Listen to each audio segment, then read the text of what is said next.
How would you like to be able to close high-end deals? Paul Scribner will tell us how. He is a global investment strategist, the CEO of Raven Resources Corporation, strategic deal maker, financial innovator, and value creation expert. So, Paul, tell us about your experience closing high-end deals and high-ticket deals, and how did you start doing it? Tell us about your journey of how you started doing this and what results did you achieve in the process. Welcome to Awakened Titans podcast with Lily Patrascu. Mind-blowing conversations with influential business titans sharing how you can manifest abundance, love, joy, success through quantum awakening, quantum manifestation, quantum healing, quantum miracles, exponential business growth, and innovative products and services. Thanks for having me. And my first boss working at an investment bank in Tulsa, Oklahoma, said, if you raise $1 million in 1 week, I will train you personally.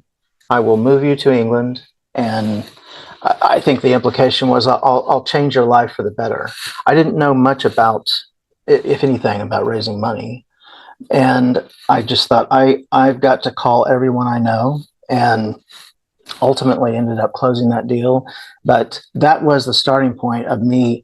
I mean, because I'd never closed anything, raising $1 million was a lot of money. And now I know in modern deal structures, $1 million is not a lot of money, but it is very hard money to raise when you haven't done it before. And when that early money on a deal oftentimes is the hardest. So that was my first experience in starting my journey of closing high value deals. Thank you. Tell us, what's the blueprint for an entrepreneur who wants to close high-end deals? I built my particular career on on kind of the tenets of moving fast, staying credible, and doing my best to never lose control of the narrative, the frame, whether it's a capital raise or a cross-border partnership. I try to keep clarity in the chaos. I realize that moving fast and having that expectation, that communication cadence may not be, that might be at odds with your counterpart in a deal, but I think that it does establish credibility. And if you're making decisions quickly, you can at least then communicate internally and to your side of this deal as fast as possible, and then plan your strategy for communication on to your counterpart when their communication cadences may be different than yours. Thank you. What is different in terms of closing high-end deals versus lower ticket deals? What needs to happen there in terms of credibility, branding, or simply like your entire strategy, so that you actually not just gain interest from hundreds of people, but you actually close the deal. It's not just like a deal that people are interested in and never really pans out. I think, there's a lot there that you asked me in 2 or 3 different disciplines that we could be whole podcasts in and of themselves, not implying with me. I'm just saying you hit a lot of things that people better than me can address. But what I can address is that I found that conviction is so important. Things that are things that are extra or luxury items in a closing with smaller ticket deals are basic and understood that they're going to be there. Like, do you have a third-party financial analysis? Basic stuff on a high-end deal. If you're asking them for an investment, that's my assumption here. Do you have an auditor? Do you have high quality presentation materials? These types of things are basic things to a high end buyer. And sometimes in a lower end deal, it is just maybe the budget's not there to prepare it. Maybe the team doesn't have the expertise in preparing collateral items that are at that level. And it's not, I'm just hitting on one aspect of what you asked me about the branding side of it.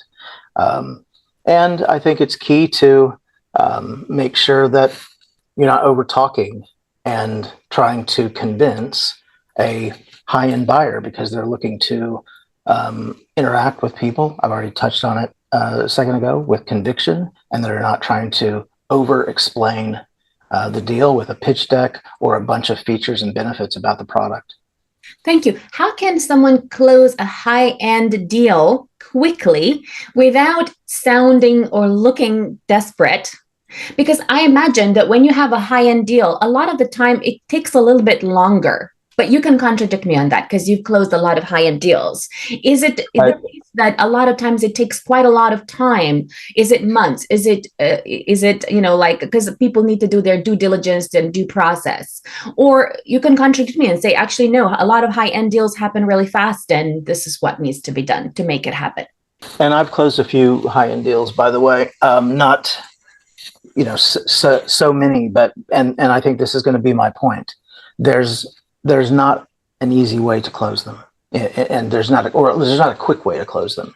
There are things that you always need to do, but they're most always going to be hard, and they're always going to take longer than you expect, and they're likely going to cost more money than you expected to expend to get to this particular closing.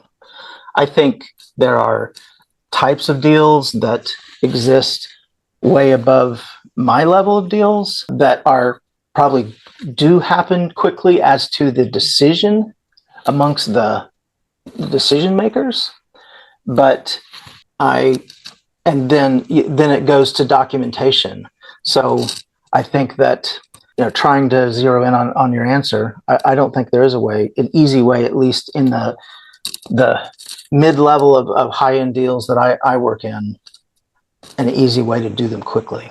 And another thing that you ask about the desperation, that you hit on such a great point. And I think when you go into the boardroom and you're pitching, buyers, investors sniff this weakness. They can immediately almost identify, even before you speak, whether or not you're desperate.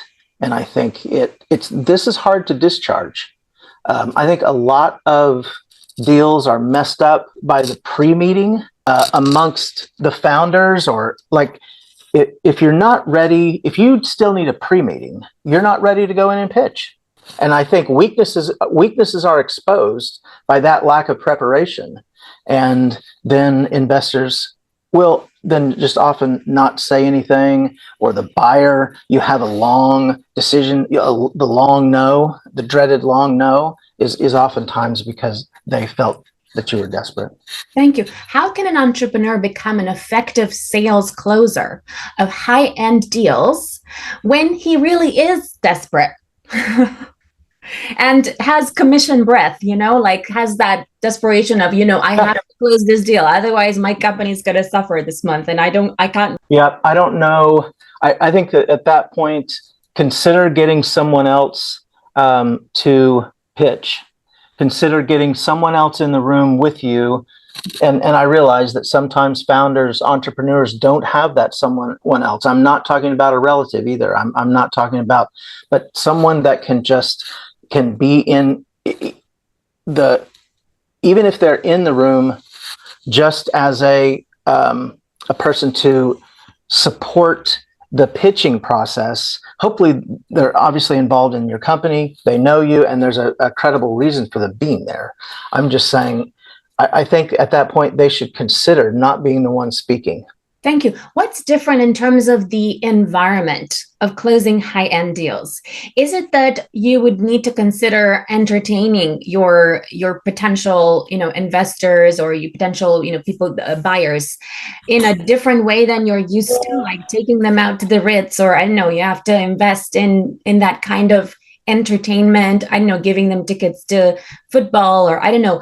Is there something that needs to change dramatically in terms of like making yourself be part of that wealthy environment, and only there you can like gradually, slowly start, talking about the thing you actually want to talk about? Or tell us what the process looks like.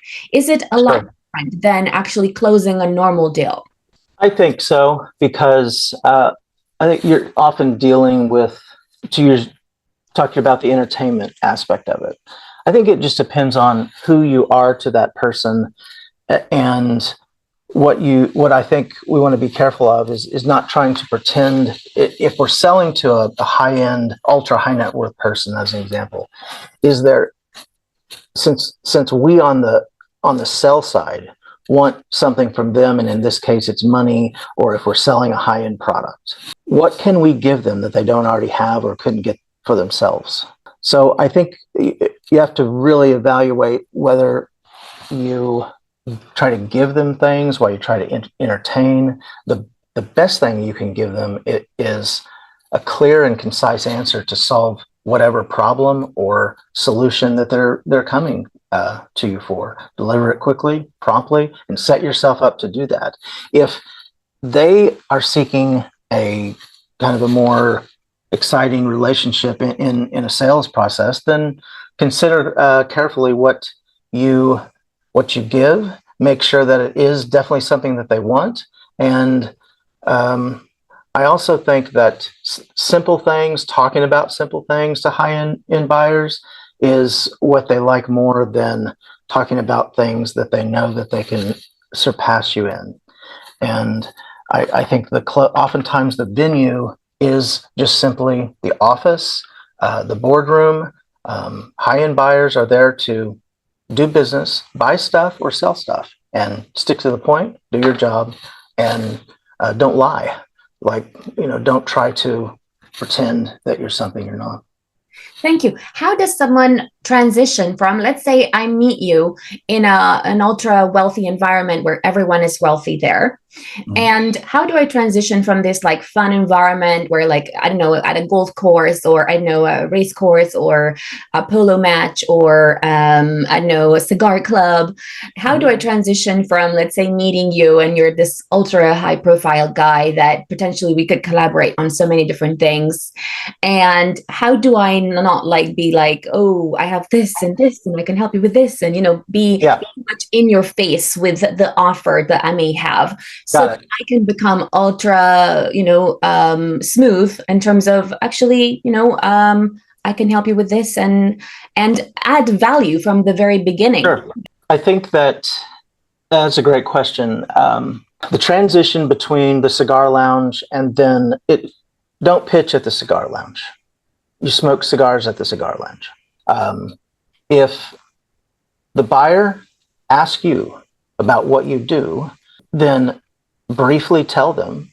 And if then there's a second level of question, then perhaps ask that person, is there someone in their organization that makes the decision on that particular thing?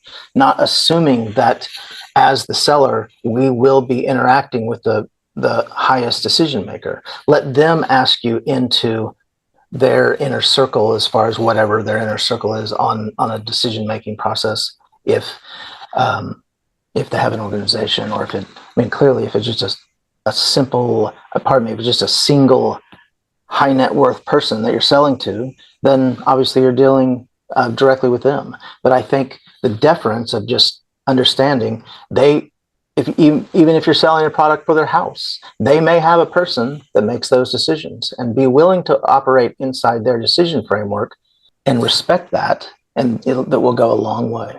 Thank you. What's the best way to communicate urgency in a high-end deal in a way that you don't put off the high-end buyer? There's no way to do it. You cannot talk about time frames. It will only put off the high-end buyer. They're only buying on their time frame. They don't care about coupons, vouchers, discounts, or anything on the other side. So it just doesn't exist. And you will only destroy your credibility. You just have to ask them, what is the decision time frame that you anticipate making a decision? What's the process and the time frame? Then once they answer that, you can ask them a question: is it a problem if I follow up with the person in this time if we don't hear anything back? At least you've established psychologically that you will be in touch. But I don't see any other way um, to do it. If someone knows, write us and tell me, because I'd love to know, because it's a very hard issue. Because you go into deals needing to sell, having a time frame. Like, to your great point earlier, you've got to meet payroll, and you're trying to close. But the only thing it does is mess with your credibility, and then potentially mess up. It creates an environment where the buyer will just give you a no to stop your request for information. Thank you. So how does someone, let's say, go from, the cigar lounge, this pleasant, entertaining environment, into an actual discussion about what we can collaborate together? Is it that you, as the person who could potentially collaborate, you would come forward first and you would find a way to add value? And if yes, how do you even do it without becoming too forward? I think you have to place yourself in context of why you're there in the cigar lounge with that person. If you are there and they are there, and it was intended that everyone be there for this kind of networking, not networking like you're handing out business cards, but if networking is acceptable there, then I think it's okay just to talk about what you do. And this is going back to my other answer on this, I think if they ask you a second level question, then I think it's very, like, you work hard on quickly describing what you do. And then if they ask you another level, then you have a second thing that you say that then is a type of call to action. And then at that point, you'll hear a response on whether or not they feel like there is a need or a desire for whatever you're selling. Thank you. I noticed that every time I speak to really wealthy people, and because my intention is always to help, and I remember at parties sometimes I say, what do you need support with? And I found that this question actually puts them off, because they tend to say, I don't need anything. And I know that's not true, because I know that I can help with so many different things that they actually do need, that it's very obvious they need.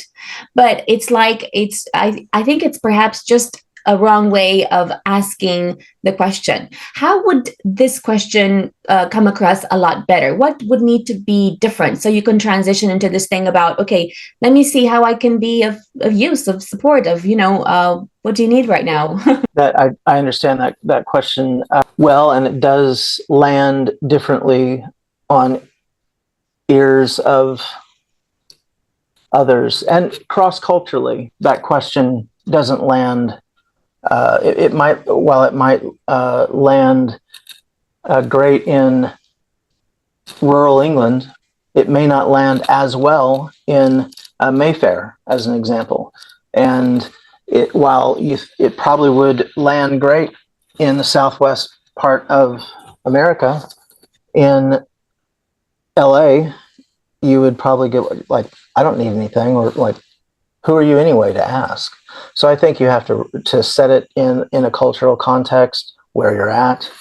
And I think coming across like you do want to help can be fine without voicing the fact that asking them to say exactly what they need. I've also done, and I don't particularly use that question, but I'm aware of it, and I've talked with others about it. And I think sometimes it depends on the personality, again, of the other person. I've also done or suggested others do something like this. You probably don't need anything. And like, where you validate and you say, yeah, I mean, it's not true, but it's at least their framework about themselves. You validate that. You say that you recognize they're already operating at highest levels. You would love to get the opportunity to do some things with them and to help them in any way. And I think that's an open door. If they bat that down, then you may not want them as a client anyway.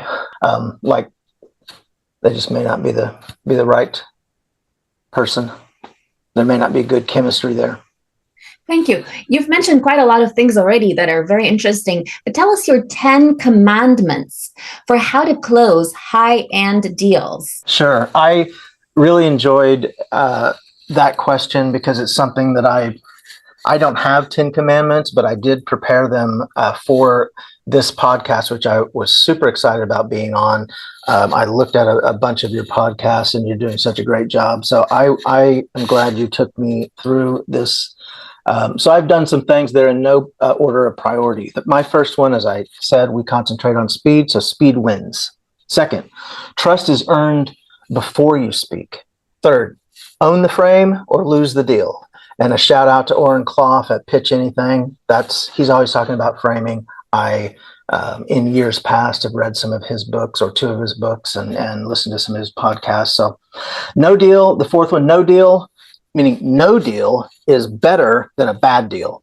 5, if the answer is not simple, the deal isn't ready. 6, say less and listen more. 7, urgency is a weapon, so you use it wisely. It can turn on you. We just talked about that. 8, don't chase, curate.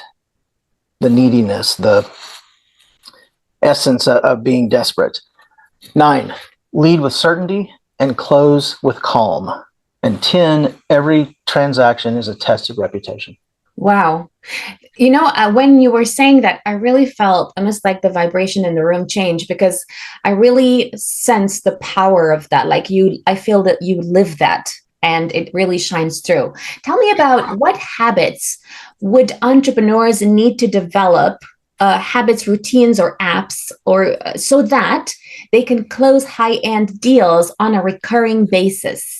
One of the things that is, I think, hard for people in markets that don't use WhatsApp is to realize that so many people, businesses, they're wanting to use WhatsApp and wanting to communicate. If that's too noisy, then move your business communications on WhatsApp to a different device. And of course, like we all are, we're using AI, which is the word of the day. But ChatGPT has been an amazing tool for all of us, and particularly for me. But I would just highlight those two things. There's, of course, tons of apps and all of that. And we have our own tech suite for finances and things like that. But those two things are my two key things of the day. Thank you. For someone who wants to close high-end deals, how can they find targeted people to speak with? And the reason I ask you this is because, for example, I'm always speaking to high-profile business titans, really powerful people like you all day long. And I found that sometimes I get pitched by people who are completely irrelevant. Okay. And what I'm saying is just their topic doesn't fit, not that they're not good people. Okay. And which clearly shows, and a lot of times it's actually by agencies who have not done any research. And I think what they're doing this spray and pray approach where they're just like messaging and they're not thinking. And I don't think they have put the proper controls in place. So even if they're using, a custom GPT that is kind of like emailing everyone, they're just like literally emailing everyone without, specific targets in place. What can someone use right now? Is it AI tools? Is it something else that you recommend so they can find targeted multimillionaires or targeted companies that they desire to actually do business with? I'm not sure I know a credible answer to that question, because thankfully I don't have to. I haven't advised on that issue, so I feel a little not qualified to tell you or something that would be tangible for your viewers. But I think you're right on the GPT side. There's so many things that are out there that create this noise, that you get these pitches and it's well crafted. Like the emails are great, and I don't know how they do that one where it's, I'm just going to pop this up to, like, did you get the last one I sent? Well, no, because you didn't send it. But whatever they're doing there, that stuff has no credibility, and most of that stuff gets filtered out on legit email filters. I think it goes to what product you're selling too. Then um, refine the list. And we always talk about selling to people that we know, but if you're trying to sell to high net worth, then get a few recommendations from your banker. Oh, that's so interesting. Tell us what is the secret to your success, and what do you feel made you so attractive to these high-end companies and to these high-end deals? What's so special about you that is like your secret sauce that enable you to become this attractor of so many high-end? And for clarity, I don't think that the buyers of deals that I've structured had felt like their attraction was to me. I felt like it was to a product that we built, and that I had a team behind me that is credible as a team, and that we could solve whatever. We talked about this before. High net worth, they don't have any problems. So whatever solution they were looking for, and I think that's key. So I don't feel like I have a particular secret. I feel like we've applied some things here at Raven and at General Holdings that have helped us advance decision-making processes to get to a no fast and get to a yes as fast as we can. And that, as I've mentioned, we try to make hard decisions quickly. When others are stalling, when they're second guessing, when they're preparing a proposal, we're mobilizing equipment. We're doing the deal. We're cutting the deal. We're having purchase and sale agreements prepped. We're arranging the financing. So we try to move as fast as we possibly can, and I think that builds confidence not only for the team around you, hopefully for your customers. You've gotten down there wherever that is, whatever they needed you to do, and then it should also build confidence with shareholders. So I think it's not about having all the answers, but it's about acting decisively. And then, because when you act decisively, there will be mistakes. There will be scaling mistakes. So when you do make a mistake, admit it quickly, remediate it, and then move on. Thank you. How did you find this power and this fuel to continuously work with such immense speed versus your other potential competitors? I think that for me, it's a pursuit of clear thinking and being. Some people are empowered by a yes or a no. Others are empowered by or enjoy the process of going through an analysis. And I just observed in my own psychology that I like a start and an end to my deals.